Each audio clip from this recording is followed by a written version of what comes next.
Hello दोस्त, आप सभी लोग कैसे हैं?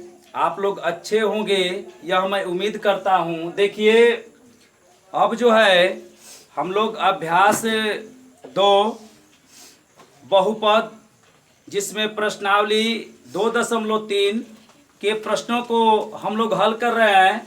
उसमें प्रश्न संख्या 1 में कुल 3 सवाल दिया गया है।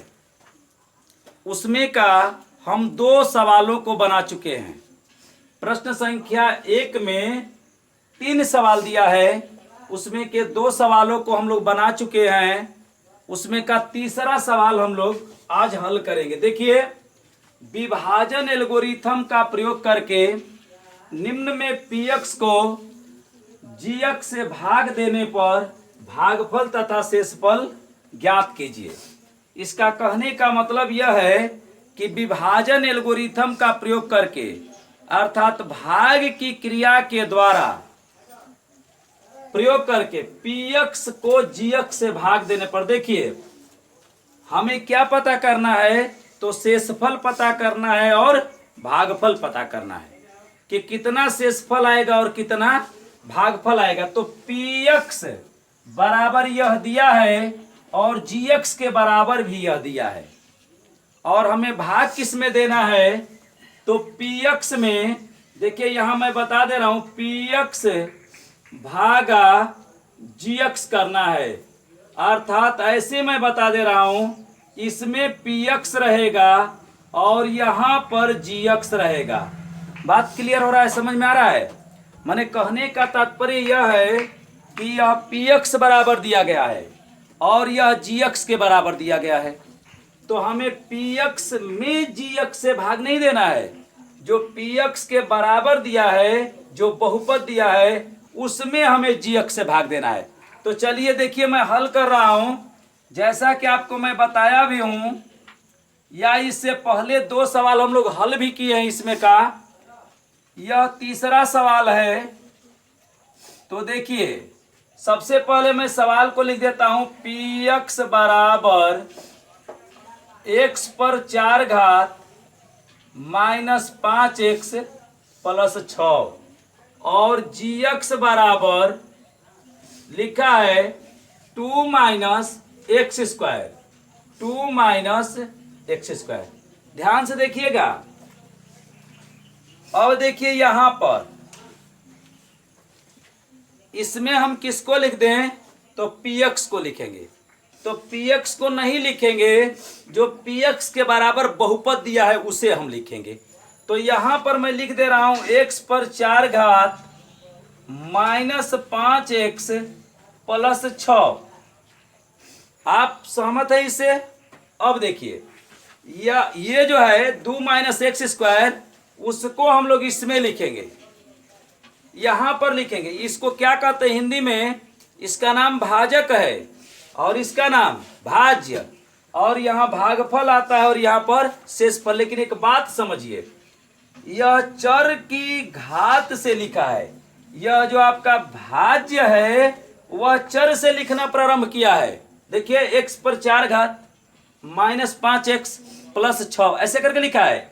इसका मतलब चर से लिखा है, और जो हमें यह दिया है वह किससे दिया है? अचर से दिया है। किससे दिया है? अचर से। तो इसको भी मैं चर से पहले लिख दे रहा हूं, ऐसे लिख दे रहा हूं, -x स्क्वायर, ये ऋण के साथ और इसके आगे कुछ नहीं है तो धन होगा 2। अब यह बताइए, इसमें और इसमें कुछ अंतर है? कोई अंतर नहीं है। अब मिला के देखिए, यहां पर 2 धन चिन्ह के साथ है, यहां पर भी 2 धन चिन्ह के साथ है, माइनस के साथ एक्स स्क्वायर है, यहां पर भी ऋण के साथ एक्स स्क्वायर है कि नहीं? बताइए। इसका मतलब कि यही चीज यहां पर मैं लिखा हूं, लेकिन बस उसके क्रमों को मैंने चेंज कर दिया है, जगह को मैंने बस सिर्फ चेंज कर दिया। आप कहेंगे सर आप ऐसा क्यों किए? तो देखिए, उसका रीजन है, क्योंकि यह हमें चर के रूप से लिखा था, चर से लिखा है, अचर को बाद में लिखा है, इसीलिए मैंने इसके चर को पहले लिख दिया और अचर को बाद में कर दिया। तो अब मैं यहां पर लिख रहा हूं -x स्क्वायर और प्लस 2। अब तो आप भाग का नियम जानते हैं कि इसके पहले पद से, किसके पहले पद से? भाजक के पहले पद से भाज्य के पहले पद में भाग देंगे। तो दे रहे हैं, देखिए x पर 4 घात बटा में ऋण एक्स स्क्वायर। देखिए इससे पीछे भी जो हम तीनों भाग बनाए हैं वैसे ही इसको भी मैं बना रहा हूं। इसके पीछे उदाहरण भी एक एक बताया हूं और उन उदाहरणों और प्रश्नावलियों के आधार पर ही हम आपको सवाल बता रहे हैं और इसका नियम भी हम बनाए हैं। अब देखिए यह धन है ऋण है तो यह क्या हो जाएगा, ऋण हो जाएगा। यह 2 घात है यह 4 घात है तो ये 2 घात इसमें से 2 घात कम हो जाएगा तो एक्स स्क्वायर हो जाएगा। जो भाग देने पर आएगा उसे हम कहाँ लिखेंगे, भागफल में लिखेंगे। कहाँ लिखेंगे, भागफल में। जो भागफल में लिखते हैं उसका भाजक के साथ क्या करते हैं, गुणा करते हैं। तो -x स्क्वायर प्लस 2। अब देखिए ऋण में ऋण का गुणा होगा धन हो जाएगा, एक्स स्क्वायर में एक्स स्क्वायर का गुणा होगा तो x पर 4। आधार बराबर हो तो गुणा करते समय घाते जुड़ जाती है।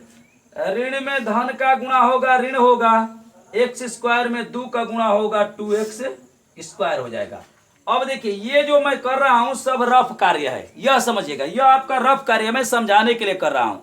अब जो है ये जो आया है गुणा करने पर उसे हम भाज्य के नीचे लिखेंगे। तो x पर 4 घात ऋण 2x स्क्वायर, लाइन खींच दीजिए। ये कहेंगे 2x स्क्वायर आप x के नीचे क्यों लिख दिए, क्योंकि हमें x की घात वाला x स्क्वायर वाला कोई नहीं है इसीलिए मैंने लिख दिया। और घटाने के नियम का प्रयोग करेंगे। किसका प्रयोग करेंगे, घटाने का। घटाते वक्त चिन्ह को क्या कर देते हैं, बदल देते हैं। तो धन है तो ऋण हो जाएगा और ऋण है तो धन हो जाएगा। क्लियर है, समझ में आ रहा है। अब देखिए ये संख्या समान है और चिन्ह इसका विपरीत है इसलिए यह आपस में कट जाएगा। अब देखिए यह x पर 1 घात है और x पर यह 2 घात है। तो बताइए 2 घात वाला इसमें कहीं है, नहीं है। तो आप 2 घात वाला लिखेंगे कि पहले 1 घात वाला लिखेंगे। तो आप 2 घात वाला लिखिएगा क्योंकि सवाल सज करके बने।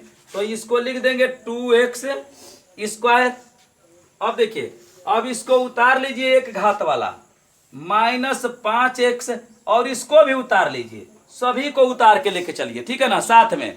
अब देखिए अब क्या करेंगे, पुनः वही प्रक्रिया। इसके पहले पद से भाजक के पहले पद से भाज्य के पहले पद में क्या करेंगे, भाग देंगे। देखिए यहां पर मैं दे रहा हूं, ध्यान से समझिएगा। देखिए 2x स्क्वायर बटा में -x स्क्वायर, सही हो गया। 2x square. अब बताइए ऋण है धन है, क्या हो जाएगा, ऋण हो जाएगा। और 2 लिख दीजिए और x स्क्वायर से x स्क्वायर या क्या हो जाएगा, कट जाएगा। तो 2 बचेगा, ऋण 2 बचेगा। और इस ऋण 2 को इसमें लिख दीजिए जो है क्या है, यह बताइए कहाँ लिखे हैं आप, भाज्य भागफल में लिखे हैं। और इस ऋण 2 का इस भाजक के साथ क्या करेंगे, गुणा करेंगे। देखिए कर रहे हैं, ऋण एक्स स्क्वायर प्लस 2 करिए। ऋण में ऋण का गुणा होगा धन हो जाएगा, नहीं लिखते हैं क्योंकि किसी भी संख्या के आगे धन चिन्ह होता है। तो इसमें गुणा कर दीजिए 2x स्क्वायर। ऋण में धन का गुणा होगा ऋण होगा, 2 में 2 का गुणा हो जाएगा 4 हो जाएगा। अब यह जो आया है उसको यहां पर लिख दीजिए भाज्य के नीचे 2x स्क्वायर। बताइए ऋण 4 इसके नीचे लिखे कि 6 के नीचे लिखे, 6 के नीचे लिख दे रहे हैं क्योंकि अचर है तो अचर के नीचे लिख दे रहे हैं। ऋण में है ऋण में लिख दे रहे हैं। लाइन खींचिए, घटाने के नियम का प्रयोग करिए। घटाते वक्त चिन्ह को क्या करिएगा, बदल दीजिएगा। तो प्लस है तो माइनस हो जाएगा और माइनस है तो प्लस हो जाएगा।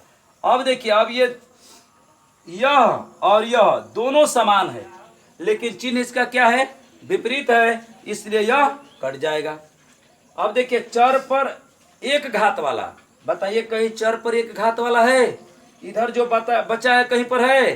तो जो नहीं है तो आप उसको उतार दीजिए, -5x और 6 यह और 4 यह जुट करके क्या हो जाएगा, जुट करके 10 हो जाएगा क्योंकि इस ऋण को नहीं इस धन चिन्ह को लेंगे। अब देखिए यहां पर भाजक में देखिए चर पर उच्चतम घात कितना है, 2 है आज जो शेष आया है उसका चर पर उच्चतम घात कितना है? 1 है। तो अब हम भाग देने की प्रक्रिया क्या कर देंगे? बंद कर देंगे। अब हम लोग भाग नहीं देंगे। क्यों? क्योंकि यह शेष छोटा हो गया है और भाजक क्या है? बड़ा है। भाजक क्या है? बड़ा है और यह क्या हो गया है? छोटा है। और ऊपर कुछ बचा भी नहीं कि उसको मैं उतार सकता हूं। तो इसलिए अब बताइए, यहां पर लिख दीजिए भागफल बराबर क्या आया? -x² - 2।